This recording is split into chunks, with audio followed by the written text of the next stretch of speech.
Hola y bienvenido a este video del módulo 0105, la psicología en el campo de la salud, unidad 4. Formas de diseñar un plan de intervención en la psicología de la salud. Nuestro equipo está conformado por Bricia del Mar Herrerías Aguilera, Andrea Valeria García Lemus, Gregorio Emanuel Huizar Rodríguez y Paola Ivette Jiménez Ramos. Índice 4.1. Metas para prevenir la enfermedad. 4.2. Objetivos para conservar la salud. 4.3. Elección ética de la intervención. 4.4. Guías de práctica clínica. 4.5. Resultados basados en evidencia.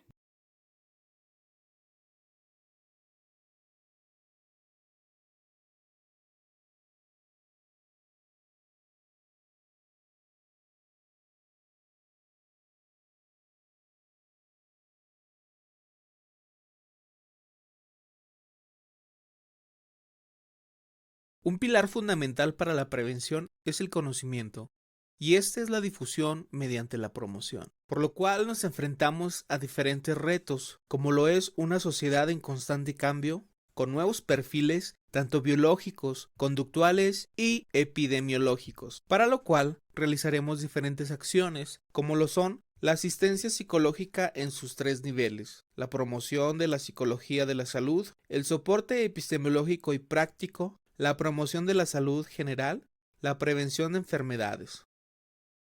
Prevención de enfermedades.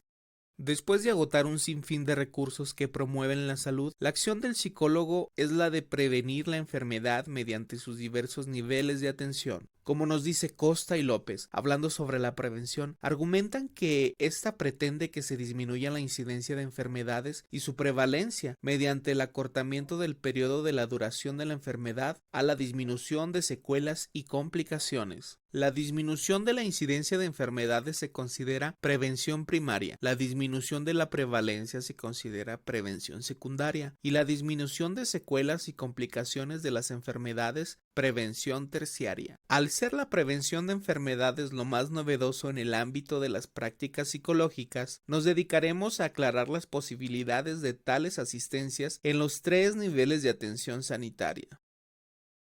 Prevención primaria.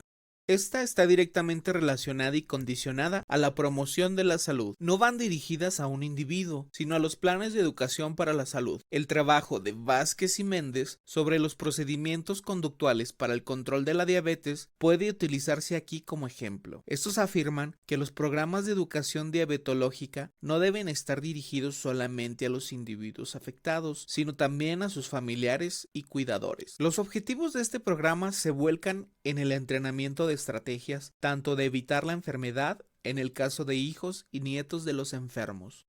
Prevención secundaria. Según Fernández, esta se hace en los ambulatorios y centros de especialidades. Su principal objetivo es acompañar al paciente ayudándole en el seguimiento de su tratamiento, sea físico o psicológico. Vázquez y Méndez presenta una propuesta de procedimientos conductuales para el control de la diabetes. Demuestran lo importante que es conocer los factores que explican tanto la adhesión al tratamiento como la falta de seguimiento del mismo y apuntan un conjunto de medios por los cuales se puede valorar el apoyo familiar en el tratamiento de la diabetes y las habilidades de afrontamiento. Prevención terciaria. Esta está relacionada con la asistencia a los problemas de alta complejidad, derivados de los otros niveles de atención y con las investigaciones de salud. Como menciona Fernández, las técnicas de reducción de afrontamiento de la ansiedad son también muy utilizados en estas situaciones. De acuerdo con Anthony Méndez, las intervenciones quirúrgicas son situaciones estresantes que suelen tener efectos negativos en el funcionamiento psicológico del enfermo, originando respuestas de ansiedad, depresiva, trastornos del sueño, de la alimentación, etc. Así que la preparación para las cirugías es una actividad muy corriente en las asistencias a los adultos. Es la información proporcionada antes de la operación que, además de modificar respuestas cognitivas, puede producir cambios en las respuestas psicofisiológicas. 4.2. Objetivos para conservar la salud desde la psicología. Cuidar puede ser entendido como un trabajo, una actividad que consiste en la ejecución de una serie de tareas y que acarrea determinados costes. Sin embargo, esta forma de entender el cuidado ha sido cuestionada. Si cuidar es un trabajo, este trabajo es tanto físico como emocional. El cuidado informal es la prestación de cuidados de salud a las personas que lo necesitan, por parte de familiares, amigos, vecinos y en general personas de la red social inmediata, que no reciben retribución económica por la ayuda que ofrecen. Sus características son que se trata de un trabajo no remunerado, prestado en virtud de las relaciones afectivas y de parentesco. Se desarrolla en el ámbito de lo doméstico. En nuestras sociedades, cuidar de los niños y las niñas, personas mayores o enfermas de la familia, forma parte de una función adscrita a las mujeres, como parte de su rol de género. Las personas cuidadoras han sido, por estas mismas características, un grupo social invisible y particularmente débil en la sociedad.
Diversas investigaciones realizadas durante la década de los 90 confirman que la familia es la principal proveedora de cuidados de salud. Del total de cuidados que reciben las personas mayores, entre el 80 y el 88% lo recibe exclusivamente de la familia, mientras que los servicios formales proveen un 3%. Cuando se habla de cuidado informal, se está hablando mayoritariamente del apoyo ofrecido por miembros de la red familiar, pero la distribución del rol de cuidado no es homogénea en las familias. El perfil típico de la persona cuidadora principal es el de una mujer, ama de casa, con una relación de parentesco directa, por lo general madre, hija o esposa, y que convive con la persona a la que cuida. El hecho de que la atención informal sea mayoritariamente femenina pone de manifiesto las cargas diferenciales de cuidado entre hombres y mujeres, lo que ha resultado en desigualdades de género en el cuidado informal. Las cifras que ilustran el predominio de las mujeres como cuidadoras son abrumadoras. El 60% de los cuidadores principales de personas mayores son mujeres, así como el 75% en el caso de personas con discapacidad y el 92% de los cuidadores de las personas que necesitan atención por cualquier motivo son mujeres. Las mujeres asumen con frecuencia también el papel de cuidadoras secundarias, de tal manera que cuando una cuidadora principal necesita ayuda para cuidar, suele recurrir a otra mujer de la familia, madre, hermana o hija.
Las diferencias de género no solo son evidentes en la proporción de mujeres y hombres que asumen el papel de cuidadores, también existen diferencias en las propias características del cuidado que prestan las mujeres y los hombres, tanto en el tipo de actividades que asumen como en el tiempo dedicado a cuidar. Se pone de manifiesto el claro predominio de las mujeres como cuidadoras informales en nuestro medio. Son las mujeres de menor nivel educativo, sin empleo y de clases sociales menos privilegiadas las que componen el gran colectivo de cuidadoras. El impacto negativo de cuidar es identificado por una gran proporción de cuidadoras, en especial las repercusiones económicas, laborales y en el uso del tiempo. Las consecuencias sobre la salud son también importantes, sobre todo en la esfera psicológica, asociados con altos niveles de sobrecarga y estrés. Cabe mencionar que la sobrecarga es el grado en que las cuidadoras perciben que su salud, su vida social y personal, así como su situación económica, cambian por el hecho de cuidar a alguien.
Respecto a la sobrecarga, se han distinguido componentes objetivos y subjetivos.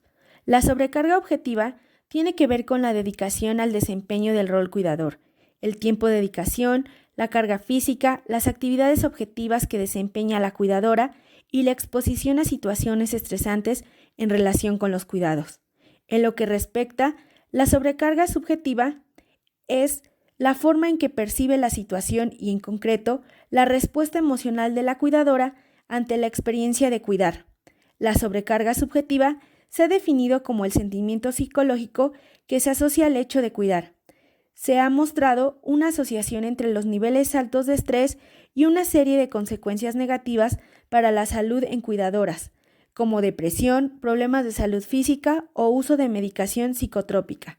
En relación con la sobrecarga subjetiva, son características relevantes el género, la edad y el estilo personal de afrontamiento. Diferentes estudios muestran que las mujeres cuidadoras presentan casi 2 veces más sobrecarga que los hombres cuidadores, hecho que sugiere modelos diferentes de adopción del rol de cuidador entre hombres y mujeres.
Tres factores que influyen en la prestación de cuidados. 1. El creciente aumento de la demanda de cuidados. Con el progresivo envejecimiento de la población y la mayor supervivencia de personas con enfermedades crónicas y discapacidades, no solo aumenta el número de personas que necesitan cuidados, sino que además este incremento de la demanda va acompañado de una mayor exigencia en su prestación. 2. El cuestionamiento sobre la futura disponibilidad de cuidadoras informales. Entre los diversos cambios que ponen en cuestión la disponibilidad de cuidadoras informales está la progresiva incorporación de las mujeres al mercado laboral, si consideramos que estas son las principales cuidadoras.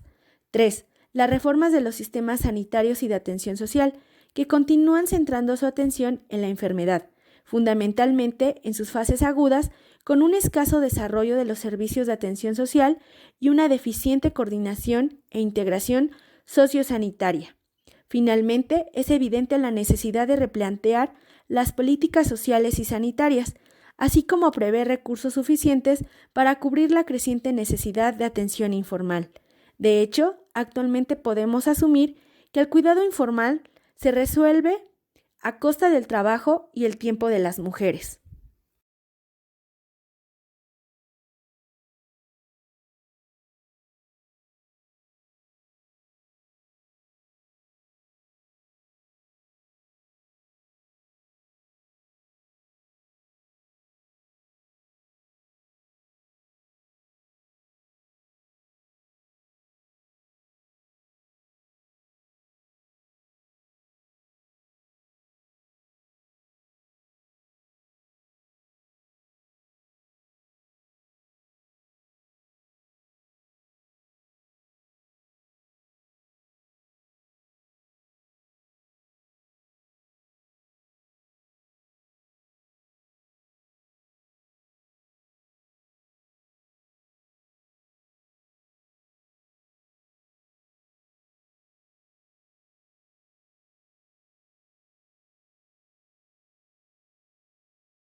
Ética y deontología. De acuerdo a la 23ª edición de la Real Academia Española, en el 2005, podemos definir a la ética como la parte filosófica que trata de la moral y las obligaciones del hombre. La ética estudia la valoración de las conductas del paciente, respeto y conductas correctas por parte del psicólogo. De acuerdo con Cohen en el 2005, la palabra griega de ética significa dos cuernos y señala que la ética se ocupa de aquellas decisiones que más nos importan y no hay decisión importante que no plantee un dilema. En otras palabras, podríamos definirlo como lo que es y lo que no es. Algo que podemos destacar de la ética es que valora la conducta del ser humano, mientras que la psicología es la encargada de explicar la conducta. De acuerdo al código de ética, no se puede ser ético si no se es competente. Los profesionales se basan en códigos deontológicos que son usados como guía para ejercer cotidianamente, siguiendo como lineamiento un criterio ético con el cual ellos están de acuerdo. La finalidad de la deontología es mantener y supervisar la buena práctica de los psicólogos apegándose a la ética, de acuerdo con el Colegio Oficial de Psicólogos de Madrid del 2011. Busca que las personas tengan una buena atención, respetuosa y moralmente correcta. La comisión deontológica es la encargada de ver que se lleve a cabo el código deontológico por parte de los psicólogos. Además, los orienta, informa o sanciona las medidas en las que se ejerce para garantizar una buena práctica y un buen servicio.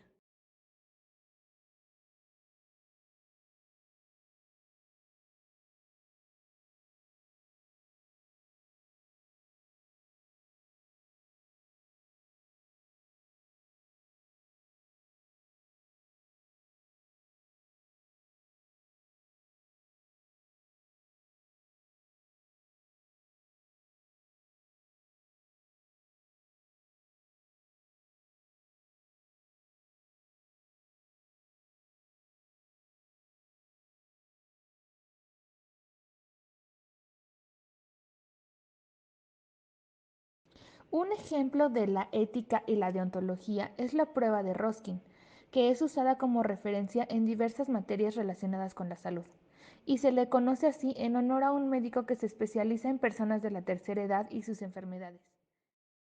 Esta prueba consiste en plantear un caso peculiar de un paciente y que cada uno de los doctores y enfermeras presentes den un diagnóstico basado en la información del paciente y sus síntomas, y así concluir qué proceso se debe seguir, buscando probar su nivel de ética y humanidad. Esta prueba muestra a una paciente que no puede comunicarse verbalmente con los doctores y solo puede balbucear frases incoherentes que nadie logra comprender, pareciendo desorientada, ya que no logra saber dónde está, ni dónde se encuentra, ni en qué momento de su vida está viviendo. Lo único que es capaz de mencionar es su nombre. Esta persona demuestra desinterés en su aspecto personal y en su aseo, además de que cuando alguien quiere ayudarlo, no permite que la ayuden. Esta paciente no es capaz de controlar sus necesidades fisiológicas básicas, ya que tiene incontinencia de heces y de orina, por lo que es necesario que tienen que bañarla y además vestirla. Tampoco puede comer por su propia cuenta y deben darle comidas blandas porque no tiene dientes, además de que babea constantemente. Básicamente solamente duerme y es lo único que logra hacer para poder convivir con ella. Sin embargo, se despierta por las noches frecuentemente y cuando lo hace, grita mucho y llora. Esto sin razón alguna. Y de pronto se agita y vuelve a estallar en una crisis donde vuelve a llorar y es difícil que la logren controlar. Después de dar este diagnóstico a los doctores, muchos concluyeron que era una tarea para alguien con mucha paciencia y que no cualquier médico o enfermera podría lograrlo, ya que muchos determinaban que este paciente debía terminar en un asilo. Poco después de que todos determinaban lo que podían hacer con este paciente, el doctor Roskin les mostraba una foto del paciente, quien se trataba de un bebé de 6 meses de nacida. Esto con la intención de demostrar los prejuicios que uno puede tener, resultando injusto y discriminatorio para algunos pacientes, teniendo noción de la persona de la que trata el diagnóstico, impidiendo dar una clara opción, una clara opinión. Es importante tener en cuenta que la moral es una condición básica del ser humano. La solemos llamar conciencia y es lo que nos guía en cada momento. El hecho de saber que lo que haremos no se rige bajo el código social es un factor importante en el momento de actuar cada día. En la deontología, el criterio que se usa es el de la ética como código profesional, y el psicólogo realiza su oficio bajo la responsabilidad de este código, ya que es más fácil ser expuesto a la opinión pública si no se cumple o se lleva a cabo correctamente, ya que el ejercer de manera incorrecta puede conllevar a consecuencias muy negativas. Sin embargo, actualmente, debido a la alta competencia existente en el mercado laboral, exige que los profesionales que ejercen lo hagan de una manera muy cuidadosa. 4.4. Guías de práctica clínica. En los últimos años se han dado pasos consistentes para establecer una psicología basada en la evidencia a partir de guías clínicas, también llamadas de tratamiento, y de guías para la práctica clínica, cuyo objetivo es conocer qué tratamiento o tratamientos psicológicos son eficaces para los distintos trastornos clínicos o cómo implantar el mejor tratamiento a partir de las mismas. Pero, ¿qué es un tratamiento psicológico eficaz? Es aquel que ha pasado los controles y pruebas científicas adecuadas, de tal modo que sabemos que funciona respecto a no aplicar ningún tratamiento o a otro que no muestra tener efectos o a otro menos eficaz. ¿Por qué son necesarios? Son necesarios para la aplicación de procedimientos eficaces que puedan ser empleados de modo práctico, que se conozcan y estén protocolizados en forma de manual.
Las guías de tratamiento y las guías para la práctica clínica. En los últimos años se ha diferenciado entre las guías de tratamiento, antes llamadas guías clínicas, y las guías para la práctica clínica. Una guía de tratamiento es aquella que ofrece recomendaciones específicas sobre los tratamientos que se pueden ofrecer a los pacientes, mientras que una guía de práctica clínica es un conjunto de declaraciones desarrolladas de manera sistemática para ayudar a decidir al clínico y al paciente sobre cuál será la mejor opción terapéutica. Las guías de práctica clínica recomiendan a los profesionales qué deben hacer, junto a otras cuestiones que deben considerarse en la práctica, sin centrarse en recomendaciones para el tratamiento de problemáticas clínicas específicas. Un ejemplo es el Task Force.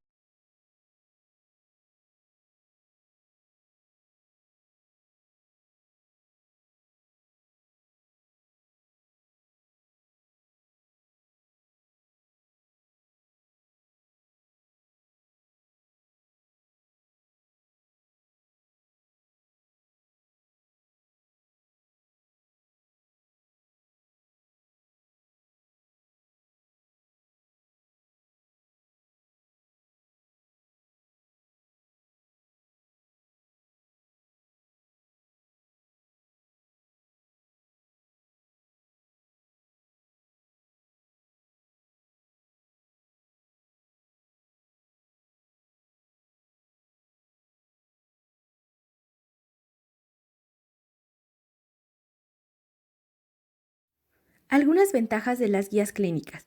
Es evidente desde la perspectiva clínica que las guías clínicas, o también llamadas guías de tratamiento, tienen claras ventajas. Algunas de ellas son que nos permiten saber qué es lo eficaz, nos permiten seleccionar el mejor tratamiento de entre los existentes, nos aseguran que lo que hacemos es lo mejor si hemos tomado la decisión correcta al elegir el mejor tratamiento de entre los posibles. Y las guías clínicas también eliminan el autodidactismo que tanto ha caracterizado a la psicología clínica. Sin embargo, también hay algunas desventajas o limitantes, como son que se considera que las guías vuelven áspero el trabajo clínico, la complejidad creciente de los trastornos de las personas que acuden a tratamiento y, en ocasiones, los tratamientos propuestos en las guías no son aplicables en la práctica.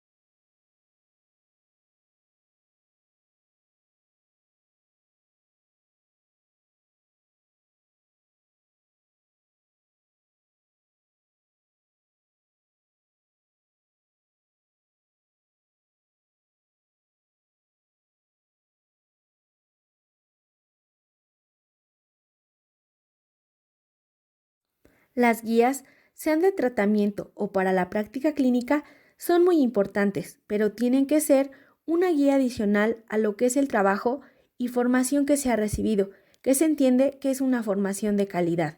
En esta línea, lo que es claro es que hay que adecuar las guías a los pacientes, no que los pacientes se adecúen a las guías. Nosotros tenemos siempre que pensar en el paciente. Este debe de ser la guía central de la práctica y es necesario que esa práctica esté basada en la evidencia.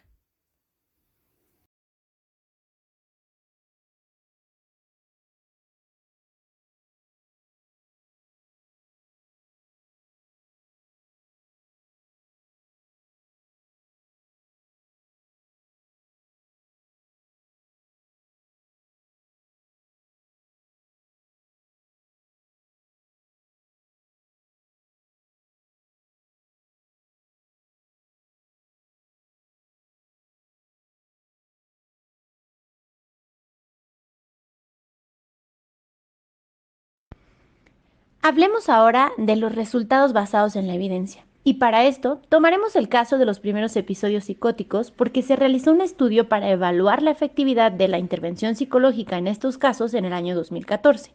Y lo que se obtuvo fue una comprobación de que aplicar planes de intervención psicológicos como parte de los tratamientos clínicos tienen un impacto positivo en los pacientes de esta índole. Los tratamientos psicológicos que se aplican a estos casos son terapias globales y terapias específicas. Dentro de las terapias globales tenemos intervenciones psicoeducativas tanto con familiares como con pacientes, terapia psicológica integrada, terapia familiar, terapia interpersonal y de ritmo social. Y como las terapias específicas tenemos terapia de potenciación de las estrategias de afrontamiento, prevención de recaídas, programas para aumentar la adherencia terapéutica, técnicas de resolución de problemas, entrenamientos de manejo de emociones, entre otros. Y los beneficios de este tratamiento psicológico integrado caen en reducción de la sintomatología negativa, pero también reducen la tasa de recaídas y, sobre todo, el tiempo de hospitalización. Las personas que son parte de este grupo que se sometió a esta intervención psicológica tienen una mejora en el funcionamiento como persona en la adherencia social y también como persona autónoma en sus actividades tanto vocacionales como educativas y de hecho se adhieren mejor al tratamiento farmacológico.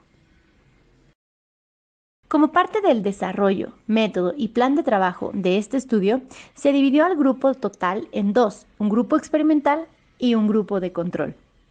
A estos dos se les aplicó un protocolo de valoración con la finalidad de poder tener una evaluación clínica del paciente y poder valorarlo. Y de esto se recogieron los siguientes datos: el dato de qué diagnóstico psiquiátrico se les había otorgado, los datos demográficos, la sintomatología, la conciencia de la enfermedad, el cumplimiento terapéutico, la ansiedad, qué niveles de ansiedad presentaban, la depresión, la calidad de vida y, muy importante, el funcionamiento social y el consumo de tóxicos. Esto se realizó con un control sistemático de tóxicos en la orina por medio de un test que detectaba la presencia de metabolitos de droga en la orina. Y esta evaluación se les realizó tanto al inicio como al final del estudio. Después se aplicó un tratamiento psicológico integrado y este tratamiento se dividió en tres. La primera parte era el programa de psicoeducación, que constaba de 16 sesiones, en donde pues se educaba a la persona con respecto a la enfermedad, ¿no? También era muy importante dentro de estas sesiones aplicar técnicas para poder manejar los niveles de ansiedad, para tener oportunidad de aplicar técnicas de relajación y resolver problemas.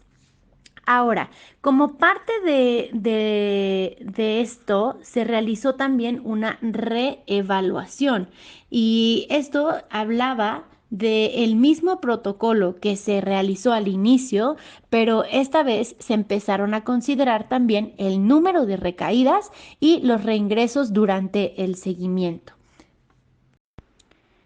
La descripción del muestreo, como hablamos anteriormente, fue en dos grupos, uno de control y uno de experimentación. 100 pacientes se integraron en el estudio y de los cuales únicamente 6 abandonaron este. La distribución por sexo fue bastante pareja en ambos grupos, tanto en el de control como en el experimental. Hubo un 49% de mujeres y 51% de hombres. En la distribución del estado civil vemos que realmente está muy parejo.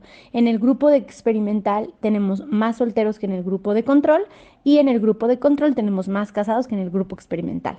La última columna refiere a otros estatus que no están considerados dentro de soltero o casado. Y el cuarto gráfico nos muestra una distribución en cuanto al nivel de estudios en función del grupo. La columna que tiene el color azul oscuro es el grupo de control y la columna de color azul claro es el grupo experimental. En el gráfico 5 se muestran las características clínicas de la muestra y, como podemos observar, el análisis de la sintomatología basal entre los dos grupos nos indica que no existen diferencias clínicas entre ambos. Y por otro lado, sí se puede observar cómo hay una sintomatología depresiva leve y una puntuación bastante elevada en los niveles de ansiedad. En relación a la efectividad de los tratamientos en cada grupo, podemos observar en el gráfico 6 la mejoría clínica y funcional del grupo de control entre la evaluación basal y la de los post-tratamientos. En el grupo de control podemos encontrar una mejoría con respecto a la sintomatología psicótica depresiva y el estado de ansiedad, pero por otro lado, podemos observar una mejoría funcional en los pacientes, pero no se puede apreciar que refieran un aumento subjetivo con respecto a su calidad de vida. Esto es una observación interesante porque la efectividad de los dos tratamientos se analizan las puntuaciones clínicas tanto en el momento basal como al final del tratamiento para analizar si ha habido una mejoría, y la calidad de vida nos indica mucho sobre si sí o no la ha existido. Por otro lado, en el gráfico 7 podemos observar la mejoría funcional en el grupo experimental entre la evaluación basal y el posttratamiento. Y aquí sí podemos observar una reducción muy acusada en los síntomas de la depresión y la ansiedad en los pacientes. Y también muestran que hubo una mejoría clara y relevante en los aspectos funcionales de estos pacientes con relación al comienzo de su enfermedad. En el gráfico número 8 podemos observar la comparación de la efectividad de los dos tratamientos, y en este podemos ver cómo evolucionó la sintomatología de los dos grupos desde el inicio del estudio hasta el seguimiento que se dio 6 meses después. Se puede observar cómo el tratamiento experimental ofrece una mayor mejora que el grupo de control. Sin embargo, vamos a comprobar cuál de los dos tratamientos ofrece de manera significativa una mayor mejoría con respecto al otro. Podemos observar que en la efectividad de los tratamientos en las recaídas tenemos el 23.4% de los pacientes del grupo de control que recae, mientras que el 14.9% de los pacientes del grupo experimental son los que recaen. Es decir, más pacientes del grupo experimental no recaen en el seguimiento de su tratamiento. Referencias.